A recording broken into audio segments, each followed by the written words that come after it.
Hi everyone, I'm Toru. I'm here with Angelica and Robert from Pendants Film Festival. And thank you so much for sending in all the questions, and they're here to answer them.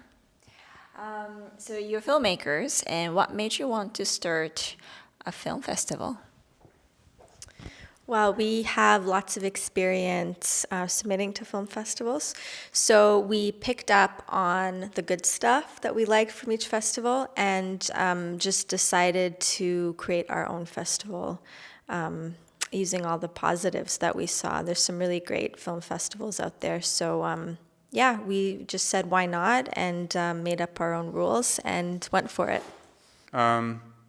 I think part of it is because I think we were at the right stage where we actually could do something like this. I think with Pensari Films, we've grown as a brand. We finally had enough reach within the industry, and we said, you know what? I think we're at a place right now where we could put 500 people into a theater based on who we know and the types of films.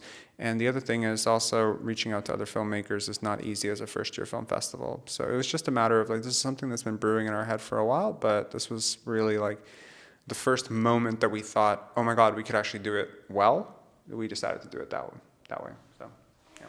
Awesome. So, there are so many film festivals here in the city already, over 100. What makes Pendants different? Pendants is different because, as Robert says, we trim the fat. So we're showing quality cinema, and we're just showcasing films from all over the world. We don't have a hidden agenda. It's just purely film, and we're so excited to finally get a chance to do this. Do you want to add something, Robert? You'd be surprised because it turns out if you're not inherently racist, sexist, or homophobic, you program a pretty diverse schedule of films by default. I don't, we didn't have any, we got to program Canadian content. We would love to program Canadian content, but if it doesn't exist and it's not to the level, we would not program a single Canadian film. And what ended up happening was we ended up programming 5 Spanish films in Toronto. Spanish is not the second official language, but that's the strength of submissions. I've always wanted more transparency when it came to festivals. It was like, well, why didn't I get in? Was it because of this? Was it because of that? Well, here it's very clear. There's no political agenda. It was blind submission. I said it earlier. If the 13 best or 13 or 14 best films that come in are from Korean female filmmakers in their 60s, then we will program 14 films from Korean filmmakers in their 60s. It doesn't bother us. So it was a very transparent way of doing the programming. We found what mattered to us and what we wanted to put on the big screen. And what matters to us is, as our slogan says, it's written like 150 times here. It's story over everything, story over everything. So it means that you don't have to have $1 million budget to make a film that screens with us. If it has a pulse and has a beating heart and it resonates with an audience, we'll program it. But that in itself is rarer than gold. I mean, there are maybe like 50 films a year that do that even reasonably well. So, yeah.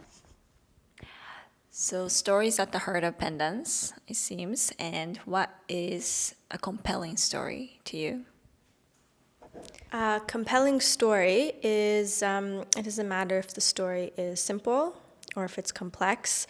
A compelling story means that you see something through a different lens and you're profoundly affected by it.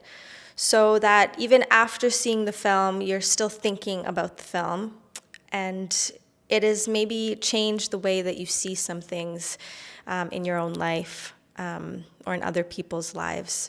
So something that is compelling is seeing a story through a different lens. Why is it only one day? The festival?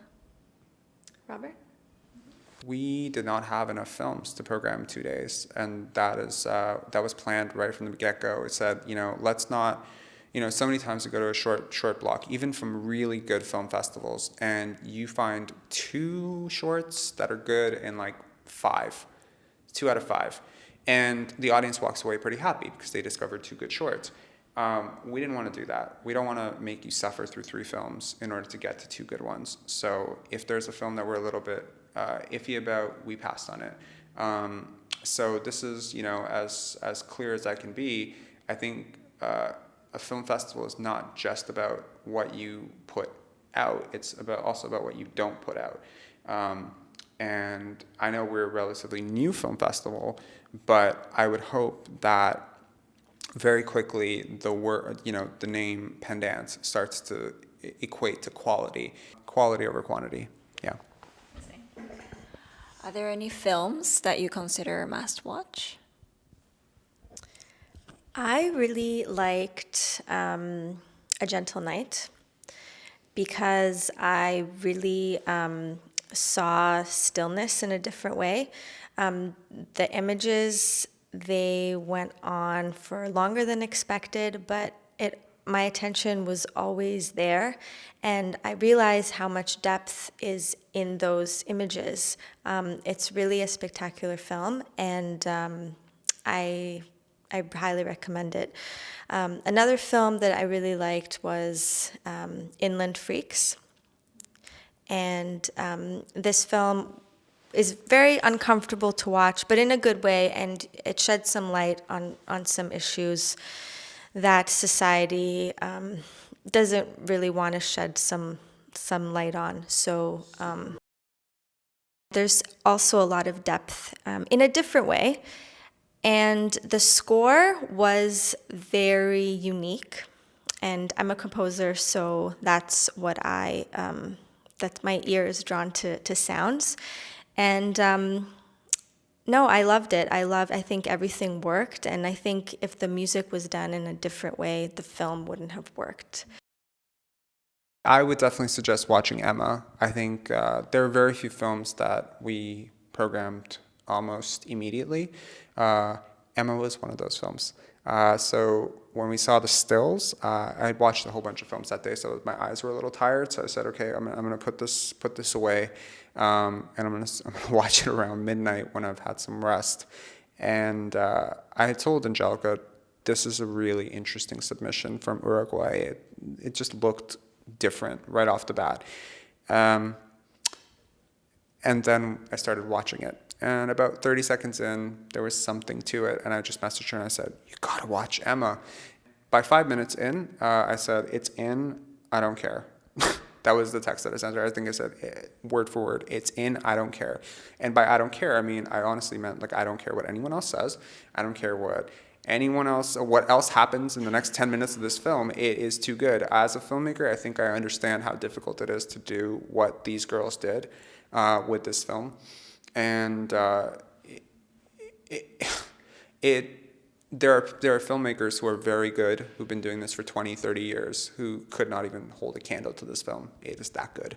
The other film that I would really suggest is William Martin by Richard Jordan. So well written. It's contained on a boat, so the entire dialogue happens there. It has a ring to if Aaron Sorkin were Spanish, he might write a screenplay like this. It's very well done, beautifully shot film. So I would definitely suggest checking out both of those films, and they're both screening for Best Picture. Do you have any advice for filmmakers that are starting to submit to festivals? Well, first you have to figure out who your audience is. It's really important. And just watch the films that have been accepted over the past few years so that, you get a sense of what the festival is looking for. And just make sure that your sound is really, really, really, really amazing. And, you can get a good composer, but you also have to make sure you have good players, because if your composition is great and your players don't understand, or, it's not going to come out that way.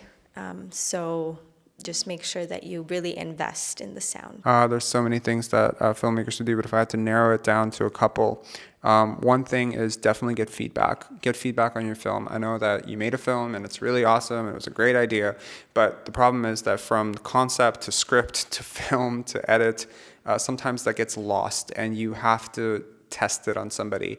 So send a link to 10, 12 friends that you trust and just say, hey, can you give me feedback on how's the sound, how's the music, how's the edit? And what you're probably going to get is like a mixed bag. And if you're open to receiving that criticism, hopefully you're going to make the film a little bit better before you start submitting. Or the feedback's going to be really bad, and you're going to have one of two decisions. Either you're gonna submit anyway, which, I mean, thanks for the money, I guess, but I mean, don't.